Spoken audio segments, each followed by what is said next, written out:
and welcome to Community Spotlights. My name is Lottie Brown and I'm here at the Somerset Steam and Gas Pasture Party. Stay tuned as we come and talk with people that own pieces of equipment here like the one behind me. So what's your name, sir? My name is Jason Capel. And tell me about what you're doing here today. Well, we're branding some cedar shingles for the Somerset Steam and Gas Show 2025. Could I get a demonstration? Absolutely, yeah. This is heated with coal, and we got our branding iron here.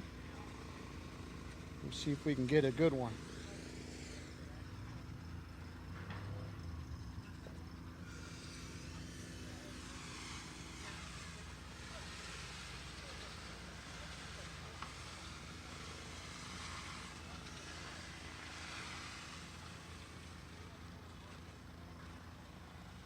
So these shingles were cut right on that machine over there. Mr. Hutchinson cut almost all of them. And they cut them right out of these cedar logs over here. Where do you source your cedar? Ah, that's a good question. Jason Smith, you know where we source the cedar? And I'm not sure. I believe it was cut last year, but I'm not sure where it was probably cut here in Orange County. And this whole Steam and Gas Show is not for profit, and most of the money goes to scholarships. Robert's family's been doing this for almost 50 years. This is a 49th year. Next year will be the 50th. So it's quite a great thing that this family's done for the community. Do you have anything big planned for the 50th? You have to ask Gil Roberts about that, but he's always got something planned. And so I think it's going to be the biggest and best ever. This one's pretty good. How was the turnout this time? It was awesome. Yesterday was packed. A lot of the vendors ran out of food. So many people here. So it's been a great time. People from all over the country. Santa Claus over there is from Florida. There's a lot of people here from different states. They run a steam school here, steam engines. And again, the Roberts family, you just can't say enough good things about them. So what's your name, sir? Chuck McIntyre. And what are you doing here today? We're operating steam and gas engines to show the history of our country and agriculture and forestry and what 100 years ago how people had to earn a living and what what hard work really was. Could you explain to me a little bit about how this machine works? This is a 1907 Case 50 horsepower steam traction engine, and as you can see, it's belted up to run a sawmill, which you can hear in the background. So they would be using it to cut logs into merchant sellable lumber, and a myriad of other agricultural and logging purposes, and using the steam engine to run the machinery. And it's self-propelled, so it can drive around to different fields or farms or locations, so it's portable. And this was before gas tractors, and it really was the age of steam in 1907. So. How long have you been doing this? This is my 40th show. My age slip is really showing. So it's fun though, because it's people like you and others who come here. They don't know what they're looking at because no one's ever shown them, and it's so nice to have people come and want to learn about these kind of things. And you feel like when you went home, you did something useful. And especially for kids, they're really interested in these old machines, and to show them how Grandpa and Great Grandpa made their living. How's the turnout been for this show this year? Absolutely excellent. The weather's been fantastic, as you can see. Yeah, this is a very beautiful machine. It's a local machine. It was in Crozet for many, many years, and then it was sold to a man who it was actually his grandfather's engine, so he was able to return it to his family and restore it to running, and that's what's so wonderful about this. This is a family piece. It's been around for a long time and in Virginia. Okay, so tell me about the difference between materials used to power this machine. Well, in this case right now we're burning coal, which would often be provided by the owner. She's doing contract work. However, in sawmill work usually, they would use the scraps to burn in the firebox. You can burn either one with ease. The coal puts out more heat, but the heat produced boils the water in the boiler into steam, which actually goes through a valve and pushes the piston back and forth. And unlike a gas engine where it's only power on one stroke, a steam engine is double acting, it's power on both strokes. So that's what both back and forth. So that's what they're very powerful that way.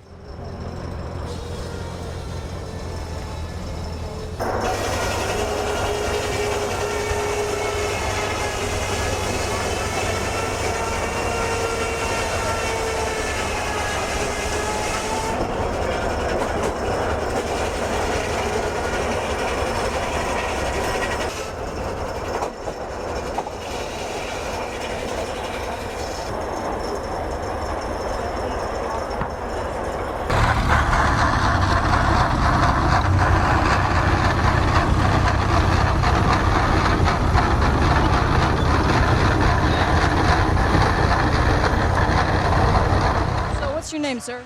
Dickie Walrun, And what is it you do here? run the sawmill.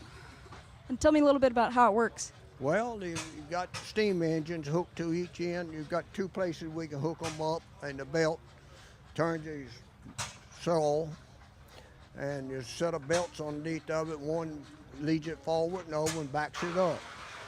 And we have a scale on the carriage where you can pull it out and set whatever thickness board you want to make, or whatever, if you got an order for 2x4s, and I can set it up with 2x4s and just drop them right out. How old is the equipment that's here? This is in the mid-50s, this one is. It came from Montpelier Estate. They kind of donated it to this association. Sometime I'm going to say in the last 10 or 12 years. I've been running it 5 or 6 years. And how many years have you been coming to this show here? On and off since it started. And I don't know, this is the 49th. I missed a few because of other commitments, but I've been more or less the whole time. So tell me about the history of this machine. This machine here, well, Frick Company in Waynesboro, Pennsylvania made it. And that was,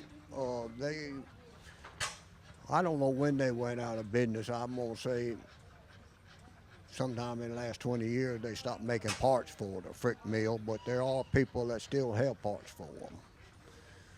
But they were a big company. They made steam engines, and they also made the sawmill so that they have something to go with the steam engine. Because back 100 years ago, lumber was a big business here.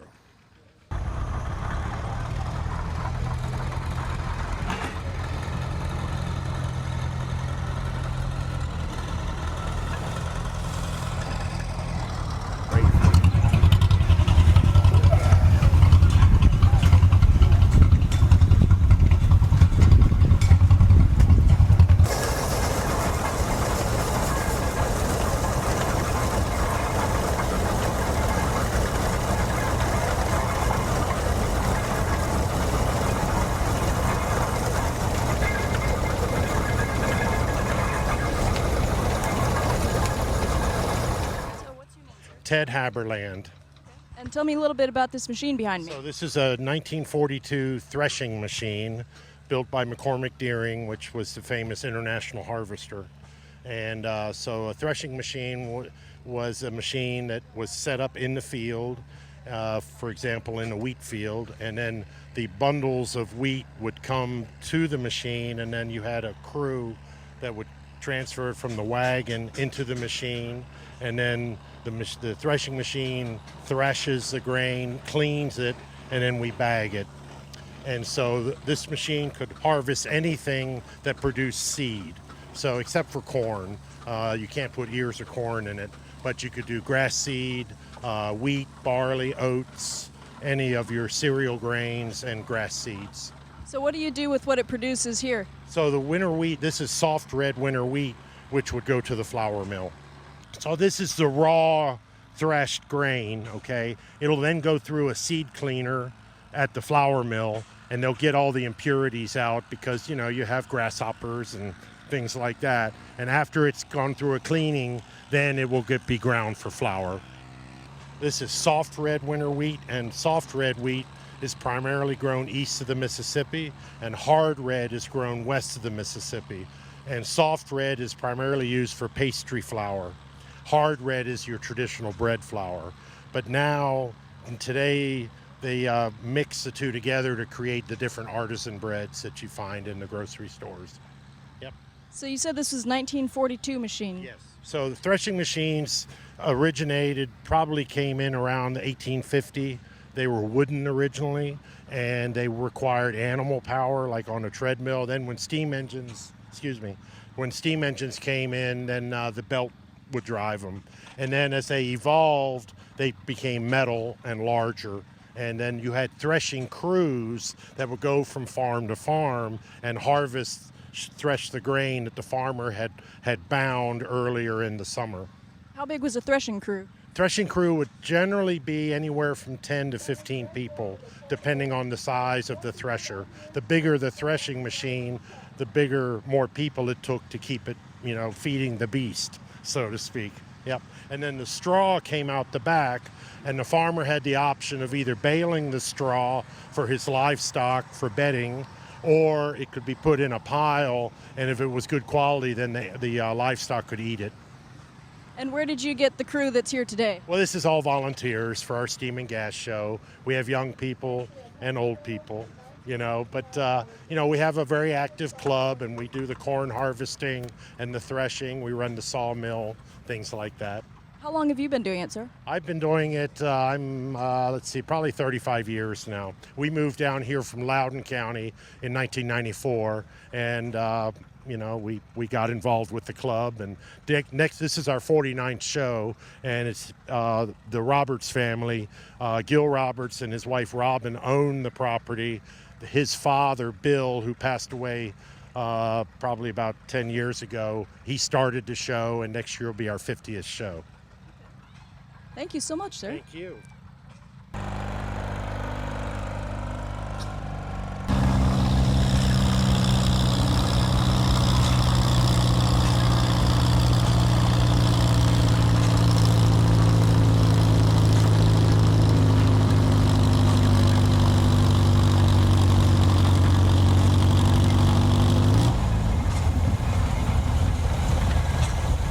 So I hope you've enjoyed this show here at Somerset Steam and Gas Show. Thank you for joining us, and I'll see you next time. This is Lottie Brown with Channel 1 Virginia.